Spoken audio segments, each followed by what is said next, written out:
Why is this happening all the time? And why are many people going through similar challenges? We'll get into that conversation shortly, but getting things done is simple with the right assist. Get the digital assist with ABSA digital banking channels and never miss a second of the Premier League. Sign up for an ABSA account, download the ABSA mobile app or dial *895 hash and start banking simply today.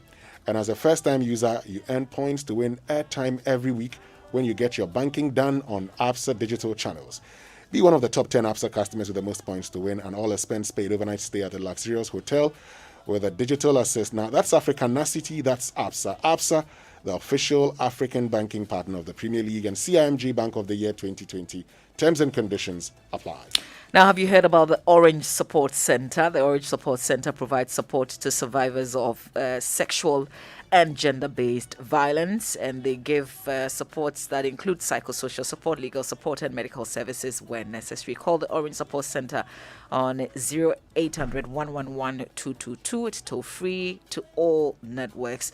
Do not continue to suffer in an abusive relationship. Call the Orange Support Center on 0800 111 222. Now, they provide a range of services.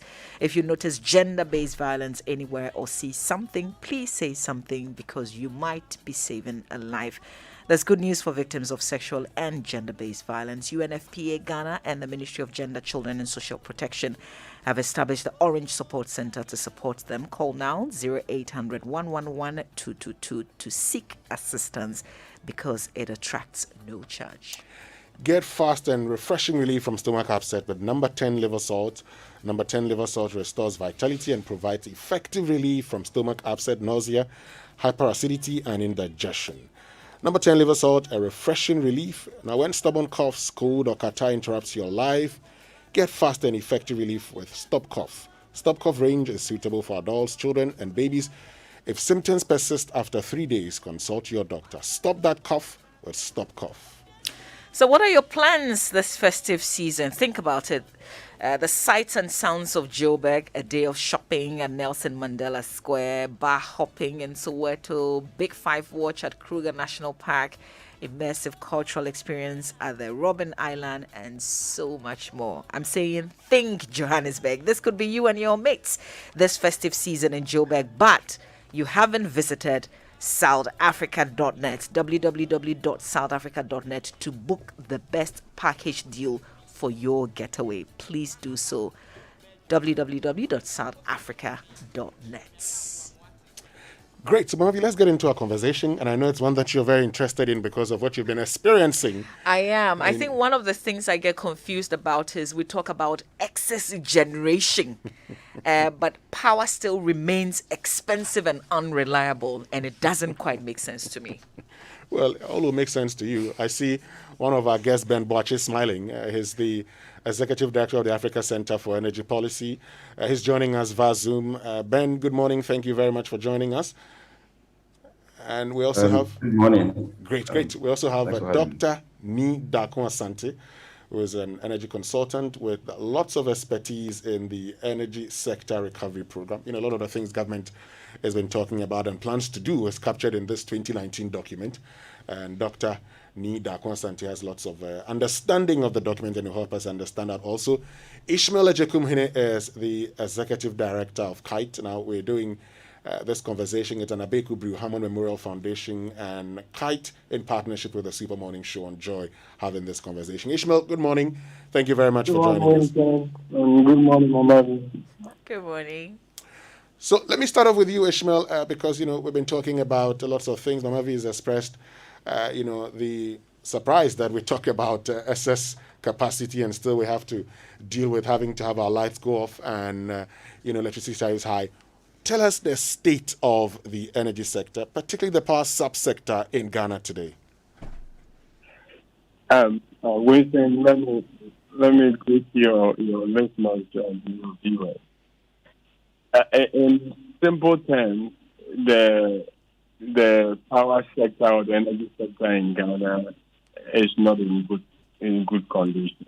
It's very, very sick, and it's very, very important that we find very quick treatment for the problems that the sector has. Bottom line is we practically struggling to keep the sector going. It's only a matter of time that it will catch up with us. Let's stay with the struggling to keep things up and only a matter of time. You say we're very sick. Now, how sick are we and what are the symptoms of our sickness? Okay, so I think the underlying problem is the level of indebtedness. The energy sector entities, the power sector entities are indebted to themselves and they're also indebted to the private sector. And the key thing that is actually the main problem is the debt level, and it at the moment it's unsustainable. Where we are at the moment, it's anywhere between $4 billion US and upwards of up to about 6-point-something billion. But the figures are still being audited. But what I know is that at least we are approaching 4 billion, and it is unsurprising because the ESRP document that the government put out in 2019, the debt profile, the debt level is around approaching 3 billion, 3.7, 3.8, and it was being projected that annually, if nothing is done about it, we're going to keep adding close to 2 billion every year. So the main problem is the level of indebtedness and the fact that the debt levels are getting to unsustainable levels. And unfortunately, we may still be adding to the debt because the underlying problem, we haven't been able to resolve it the way we had said we were going to resolve it. Let me bring, Benjamin in at this point, Ben Boakye. So, Ishmael paints a very bad, gloomy picture. I mean, things are bad, but for a lot of Ghanaians, they say, well, when I go to my house, I have electricity. And yes, you may say the charges would have an issue or two, but for lifeline consumers, there's a bit of a subsidy. For a lot more of Ghanaians, they say, not that bad. So why are you painting this picture when a lot of people go home, they have access to electricity? Thank you, Winston. Good morning to you and Mama V, and also to Dr. Asante and Ishmael. I think whilst we talk about the problems in the energy sector, we shouldn't forget what we are doing today. We are celebrating a giant of the industry who really was interested in efficiency, supply of electricity, to consumers at an affordable and efficient way possible. And Edjekumhene is the one we are celebrating. Sure. And that shouldn't be lost on us, even as we address the challenges he would have been, championing if you were still here with us. Yes, I mean, the power has been stable, as you indicate, and we are not in the days of 2014, 2015, where we had significant challenges with power generation. We have moved on to an era where we talk about even excess generation capacity. People still have power in their homes and in businesses. But the fundamental problems, as Ishmael indicated, are still here with us. And what I struggle to internalize is the fact that we know the problem. We have known the problems all these years, and we are not able to take the hard decisions that are required for us to resolve the underlying problems. So we have the power on, but the fundamental question is at what cost to the country and to the future sustainability of the energy sector. In 2019, I think Dr. Asante will be the one to really get deeper into that conversation about the energy sector recovery program. And if you read that document, it was blunt about where we were and where we need to get to as a country. The first line of that document stated that the energy sector is not sustainable and we needed to do something about it, and program actions that we needed to take for us to resolve the energy sector problems. At the time, the debt situation was about 2 billion. And if you had what Ishmael just indicated, we are now close to 7 billion for the sector. This what that means $7 billion or 7 billion cedis? Dollars. Okay. 6.8, they're about the unaudited numbers from 2.7 to almost 7 billion. That is quite staggering, and we need to resolve this challenge for the power sector to be sustainable. If it was not sustainable at 2.7 billion, what would we say at 6.8 to 7 billion? It's getting increasingly unsustainable. Now, you make a point. You say, at what cost and the future sustainability of the sector. Tell us at what cost the current situation will be to the sector and whether this is sustainable going forward. Before I come to Dr. Asante. Let me paint a picture for you. The energy sector is becoming unsustainable. If you look at the state ownership report for 2019, VRA and ECG alone cumulatively generated a loss of about 3.5 billion Ghana cedis. And that was from a previous about 1.2 billion. So if you look at the quantum jump, even within just 1 year, it tells you that if we continue along that line, the entire budget, not just the energy sector, of the country becomes unsustainable. At some point around 2018, we went to the bond market to be able to pay some of the liabilities of the energy sector institutions and move the debts to ESRP PLC. And we raised about $8 billion to be able to, 8 billion cedis to be able to pay some of the debts in the energy sector. What we are doing now, by servicing just that debt, we're paying about 1.6 billion every year to service the debt. The worst part, the debt accumulation hasn't ceased. So we continuously accumulate debt. And by our estimation, we probably will be doing around 7 billion in 2021. Okay. In terms of losses and also debt service. Okay. And if you compare that to your investment in the social sector, the 2021 budget, capital investment in the social sector, if you take out the recurrent expenditure and salaries and the rest of it, what we're doing was about 87 million in the budget, all right? And you're paying and accumulating debt of about 7 billion Ghana cedis in the energy sector. That really makes the budget unsustainable. And at this point, it becomes so crucial that beyond the write-ups and beyond the speeches and the rhetorics, we need to pin down the solution and aggressively pursue them to ensure that we can redeem not just the energy sector, but the budget of the country. We'll get to, to the solutions, but let me get to you, Dr. Asante. So for those listening and for us here, we've talked about is unsustainable. The cost of it to the budget. But how does that impact the cost of electricity? I'm sure that's the thing we want to know. The current situation within the sector, how will that impact the price of the utility that we so much desire? Thank you, Winston, and good morning again to everyone and to Ishmael and Ben. The key thing is you talked about cost and price. In an ideal world, the two would be linked. But between cost and price, there are decisions that are made as to whether the cost is passed on to those who are paying.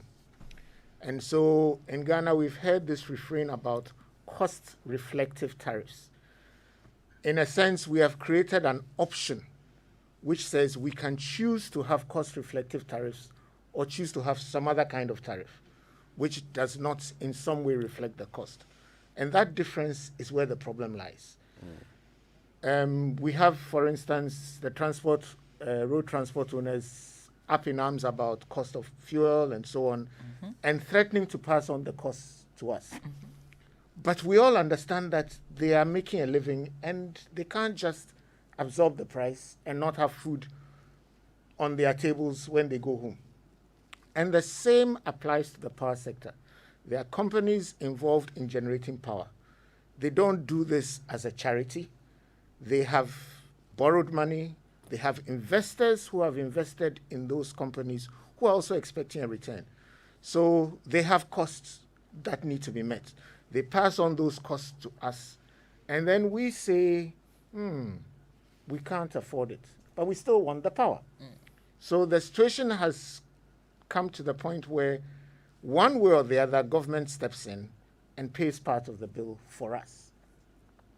Now, this has been going on, and for a number of reasons, the costs have kept going up, and our prices have also gone up, but not to the same extent. And that gap is what is creating the problem. The gap between the cost and the price that we are paying in our homes. And as Ben said, as government steps in and pays and pays and pays, and also doesn't pay some of it, so it becomes a debt which also accrues interest which has to be paid. All that means is that government has less money to spend on the things that we expect them to do, like fill the potholes and build the roads and equip our hospitals and pay the teachers to teach our children and everything else. So, one way or the other, we end up suffering. So I hear you say we're not paying realistic tariffs. I didn't use those words. All I'm saying is we are not paying what it's costing to supply us with power. Realistic is very subjective because you can compare to the neighboring countries and say, oh, but their prices are this or that.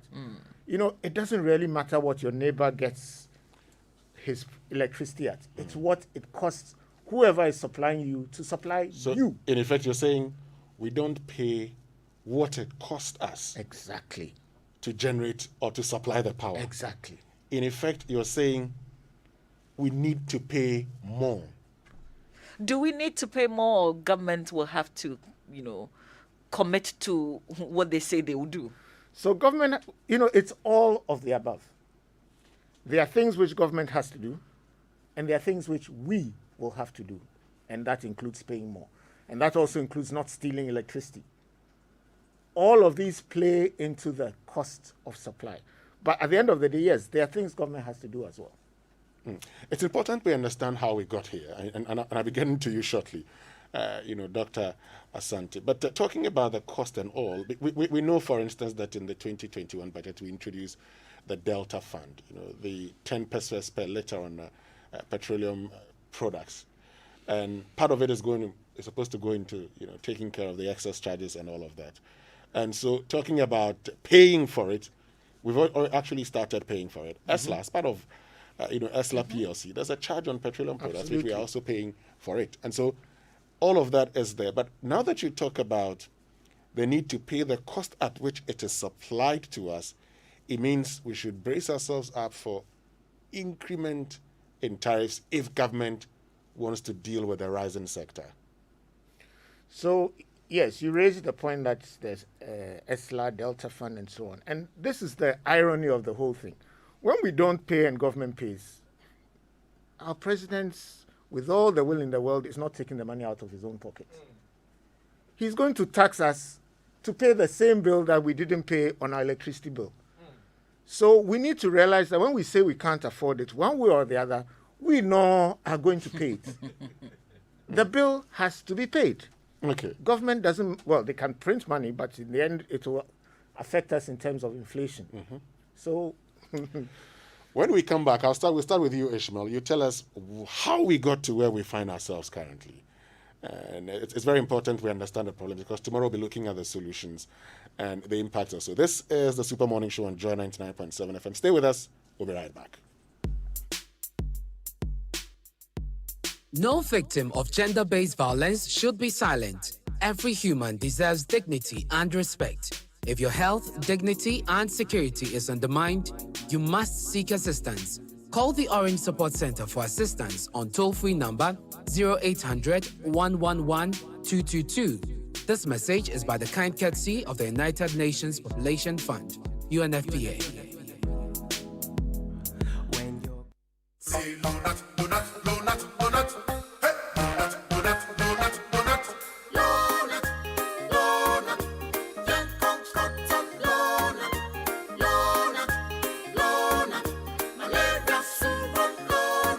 everybody follow not sa malaria. A 3D till no not now.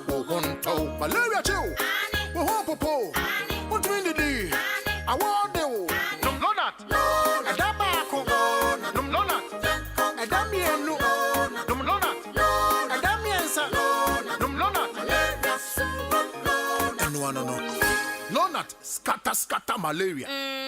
Lonat, it is scatter malaria. A quality product from Blaze GVS Pharma. Yenshishemu who say malaria wa umujim ansana wanum Lonat. Na nami ensearch na malaria no daso wa ko hu dokota. This advert is FDA approved.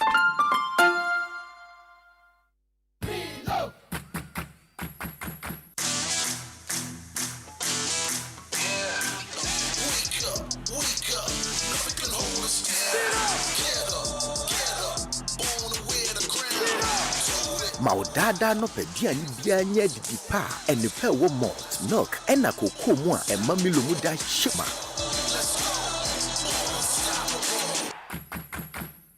From Nestle. Syndicated Capital introduces the Silent Night range of luxury mattresses and pillows. And for the first time, the Silent Night Pregnancy and Nursing Pillows, crafted to provide exceptional relief for your legs, belly, and back during pregnancy, as well as amazing back support feeding your baby. No more sleepless nights and no more hustle with breastfeeding. Check out the Super Pillow Top Orthopedic Mattress, made with 12 inches of memory foam cushioning, providing unparalleled comfort and guaranteed to last for 20 years. No mattress comes close in comfort and support. Also available are high-quality bed sheets, reversible quills, a large collection of orthopedic pillows and luxurious towels at unbelievable prices. Silent Night products are available at all Melcom shops, game stores, and Silent Night showrooms at Tema, Asylum Down, Adenta, Spintex Road, and Kumasi behind Menchia Palace, or call 0302 242532 or 050-131-5776. Silent Night. Sleep like never before.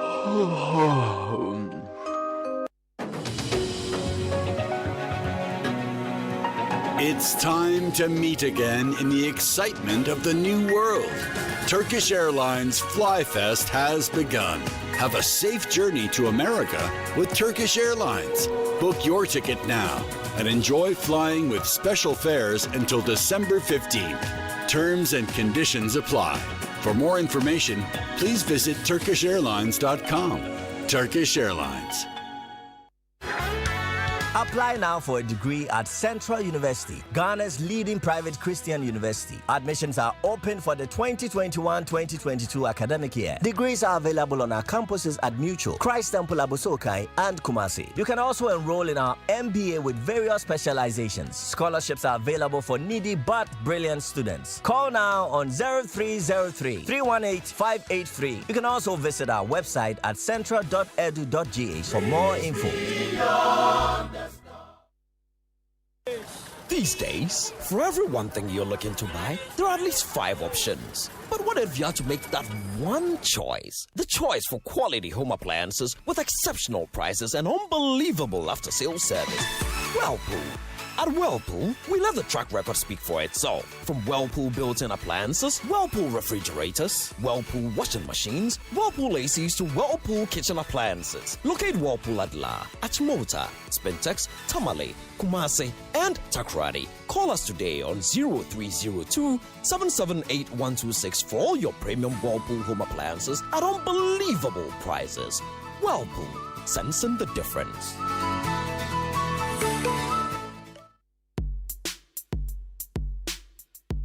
No victim of gender-based violence should be silent. Every human deserves dignity and respect. If your health, dignity, and security is undermined, you must seek assistance. Call the Orange Support Center for assistance on toll-free number 0800-111-222. This message is by the kind courtesy of the United Nations Population Fund, UNFPA. It's Hollandia yogurt. A nourishing snack. Check. Vitality. Check. Taste. Check. Vitamins, calcium. Check. It's Hollandia yogurt. It's Hollandia yogurt. Hollandia yogurt. Enjoy a nourishing boost essence of vitality with Hollandia yogurt. Available in strawberry and plain sweetened. Fortified with vitamins A, B2, B12, and a source of calcium. Grab a pack of nourishment and level up. This advert is FDA approved. Academic City University.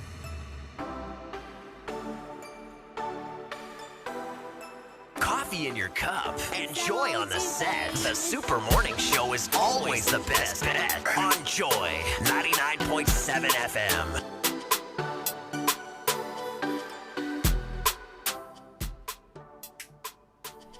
Welcome back. It's the Super Morning Show on Joy 99.7 FM. And today we're continuing our conversations in association with our partners about the future of our energy sector. And I've just been doing some maths here on my phone, and it's scary. So according to the experts, we're looking at an energy sector debt of something like 12.5 billion by 2023. That's just 2 years from now. 12.5 billion. I mean, as a percentage of our GDP, that's huge. That's just the energy sector. And with all kinds of things competing for the attention of our money, it makes you wonder whether there is any possibility whatsoever of this thing being sorted. But of course, the people to help us answer that question and to help us understand how we can possibly go about fixing this thing, nipping it in the bud before it becomes impossible, are here with us. You'll be hearing more from our guests as we continue. We're very happy that we're joined by Mr. Ben Boakye of ACEP, who of course is a friend of the show. We also have with us this morning Mr. Dr. Nii Darko Asante. Now, Dr. Asante is an independent consultant with quite a lot of knowledge of the energy sector recovery program. And Ishmael Edjekumhene, is the executive director of KITE. All right, we'll get back to the conversation shortly. First, though, let me thank you all for your text messages. They are brought to us by the kindness of the Glyco Critical Illness Plan, GCIP. It's in your best interest to survive. And Fabri Metal, your partner in steel. Now, here's a bit about Fabri Metal. They produce 500 steel rods, which is locally manufactured using international quality standards. As winners of the 2021 Steel Manufacturing Company of the Year in Excellence in Corporate Social Responsibility, they pride themselves as the industry leader in steel, providing the local market with import substitute at very affordable prices. So if raw material or iron rods is your business, then you want to get in touch with Fabri Metal. They produce Fab 500 steel rods. They can be reached on 055 269 8192 or 0249 896103. And you can locate them at Chopoli on the Tema Flower Road. Fabri Metal is your partner in steel. So, do you need a funeral plan that is more than just a funeral plan? Introducing the Allianz Farewell Plus. It's a life insurance policy that enables you cater for the funeral expenses of your loved ones and also to take care of the policyholder. So speak to Allianz about the many benefits that come with the Allianz Farewell Plus, including cashback, premium waivers, and grocery and airtime vouchers, among other things. Terms and conditions apply. If you want to know more, call 0302 267 892 or just go to allianz-gh.com. Follow Allianz Life on Facebook, LinkedIn, and YouTube. On Allianz Ghana and on Instagram, they are at Allianz_GH. Allianz Life, they secure your future. Now, Japan Motors has great news for you this month. Get your Nissan vehicles inspected by their certified technicians for free. Nissan After Sales is offering you a 48-point checklist inspection and a 16% discount on spare parts. The inspection is strictly by appointment and is available at their offices in Accra, Tema, Kumasi, and Takrady.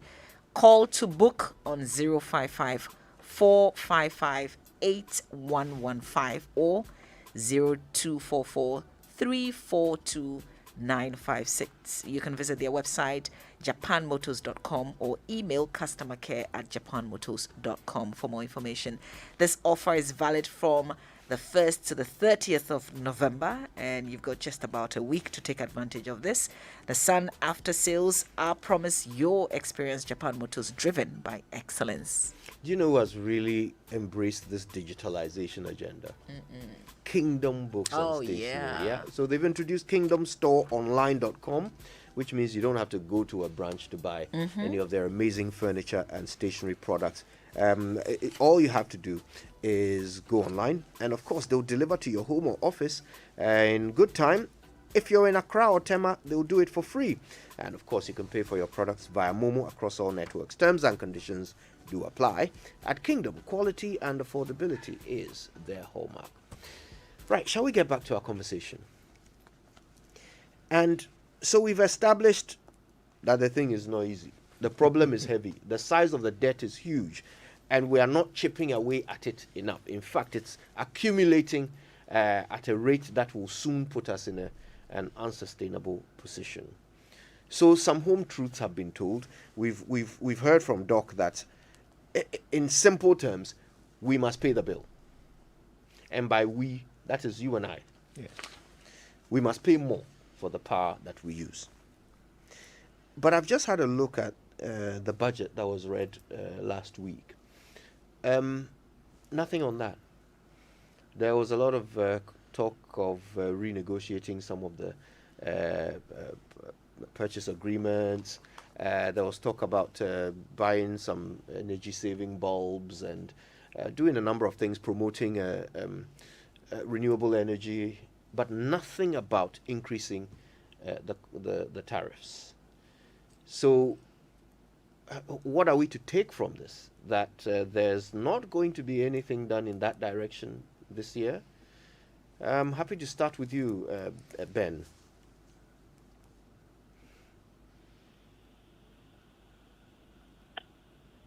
Hello, Kojo. Yes, we can hear you. Yes. So the question again? I'm saying that the budget doesn't say anything about increasing tariffs. So what does this mean? I mean, does that take it off the table completely? And if we go a whole year without considering that, then, I mean, is there any hope?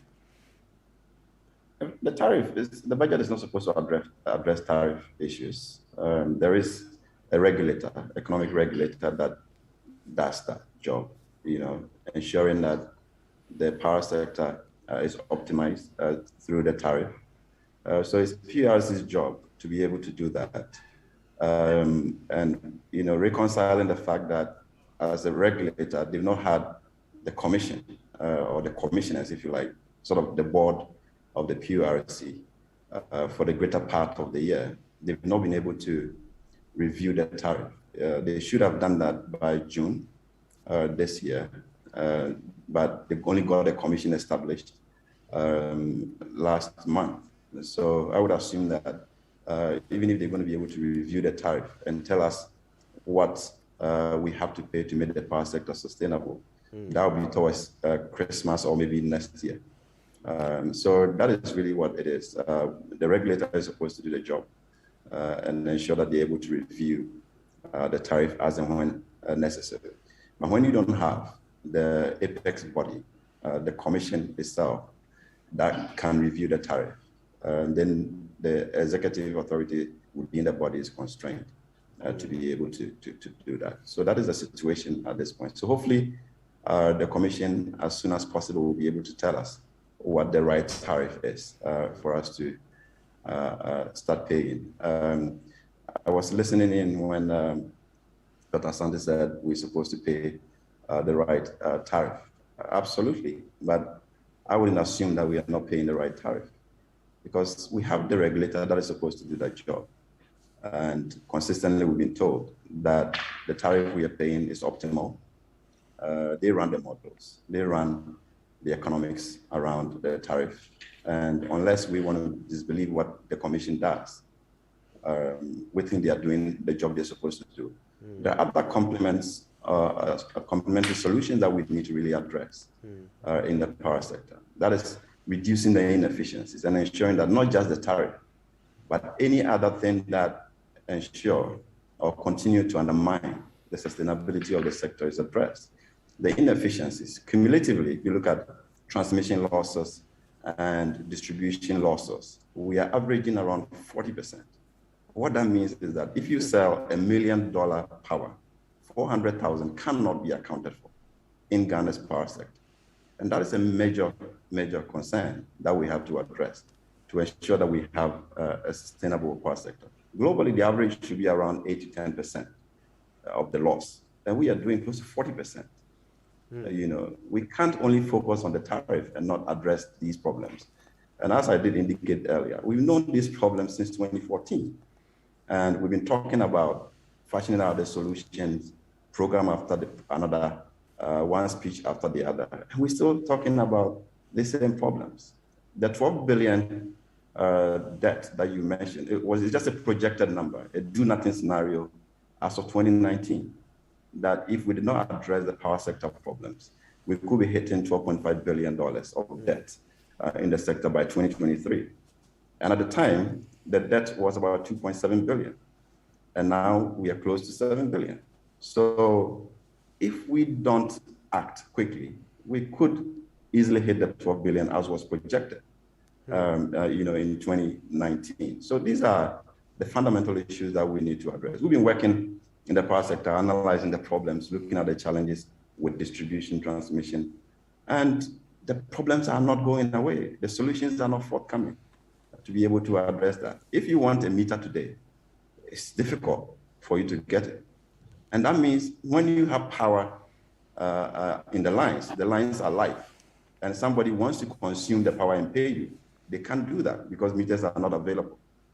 People are stealing the power, to do businesses, and they don't pay for the power they are consuming. And we have spoken about this consistently. There are, in the sector, they have what they call abortion meters, which is very popular. You use the power, and when you're supposed to go and pay, they destroy the meter, and they get ECG staff to come and give them a new meter, so they don't pay for the electricity. Wow. So these are fundamental issues that we have to address for the institutions to be efficient and not only looking at the tariff. Now, because the more people are called upon to pay, they also look at other ways. If they can steal the power, why not? You do it and not pay the required money to the institutions. So the inefficiencies, we cannot continue to look at them and allow them to continue to fester. We need to come to terms and hold it where it is and be able to address the challenges in the energy sector. Now, you talked about how it's the job of the PURC to set the tariffs, which is completely true. But we have seen intervention from the executive in the past, haven't we? We've even heard announcements in State of the Nation addresses of reductions in tariffs and so forth. Is there no scope at all for some direct intervention if indeed we're facing such an emergency situation? And forgive me, if you can give me your thoughts on that in just about 30 seconds so I can bring in Ishmael. No, I think those are the anomalies. We should just allow the regulator to work. The regulator is supposed to pursue the interest of the consumer, the interest of the sector players, all right?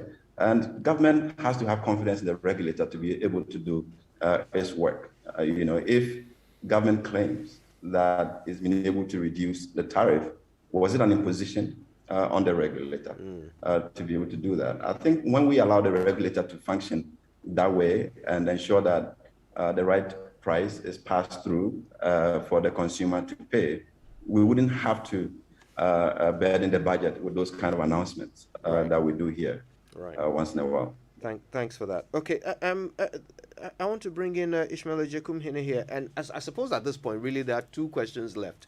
I'm going to give the first one to you, Ishmael, which is, how did we get here? The second one will be, how do we get away from here? So, Mr. Edjekumhene, if you can, just walk us through it. How did we get to this cliff edge?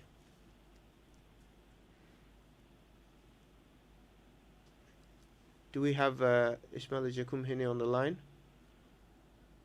Hello? Okay, seems we have to struggle to reconnect with Ishmael Edjekumhene, which probably means you end up, Doc, with two questions to deal with. So, yeah. How did we get here? Well, we got here because essentially we as a people were reluctant, in some cases rightfully, to pay more for power. As Ben has mentioned, there were inefficiencies. So gradually, the gap between what it was costing and what we're paying widened. Now, we have had situations where the PRC has not been increasing tariff in line with changes in exchange rates, fuel costs. There's an automatic adjustments policy or program.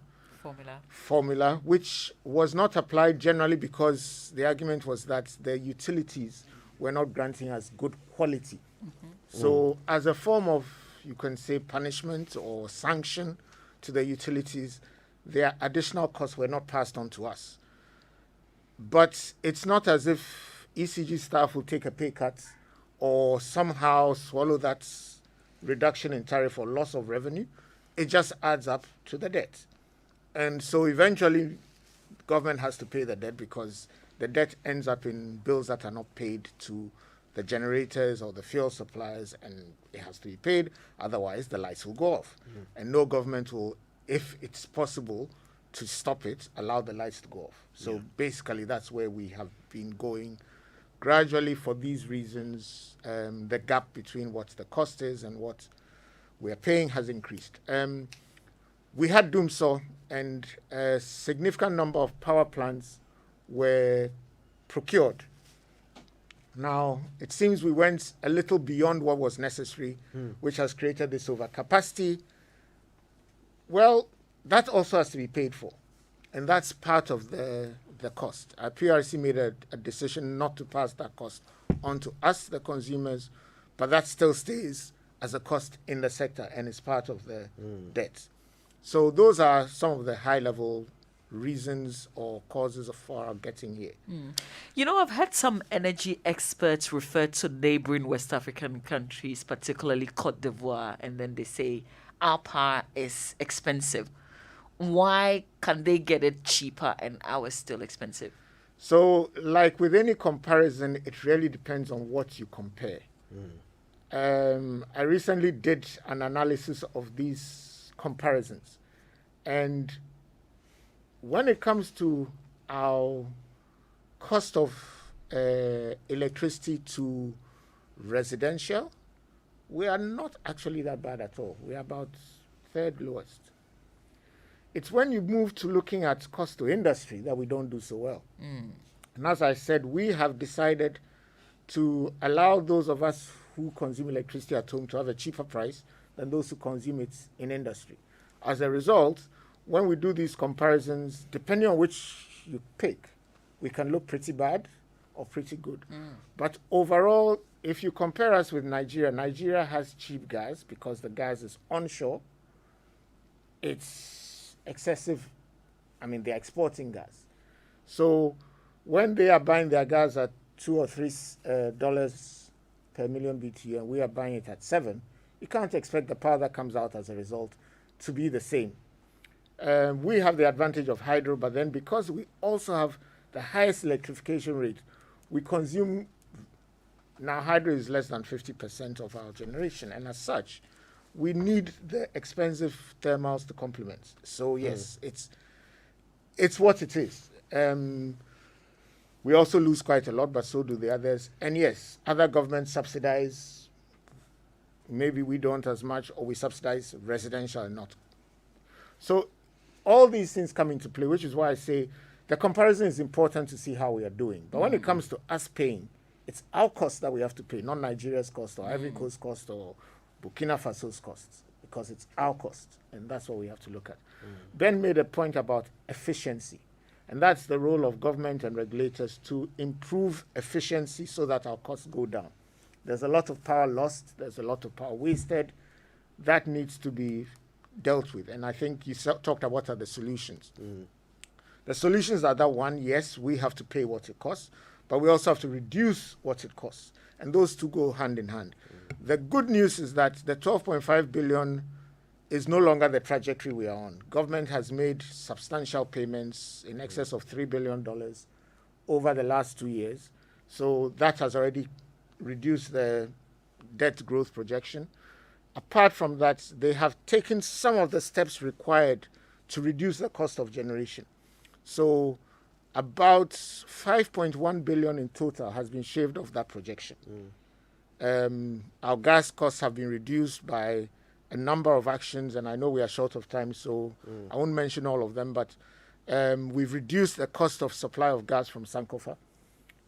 We have also managed to reduce the excess of gas that we are projecting going forward from the LNG supply that's coming. There's still some work to be done there. And there are a number of other actions. The biggest of them is to get our distribution companies to lose less power. And that will make a huge impact. About 40% is being lost, either through theft, through losses technically, or through not being able to pick the money that they bill.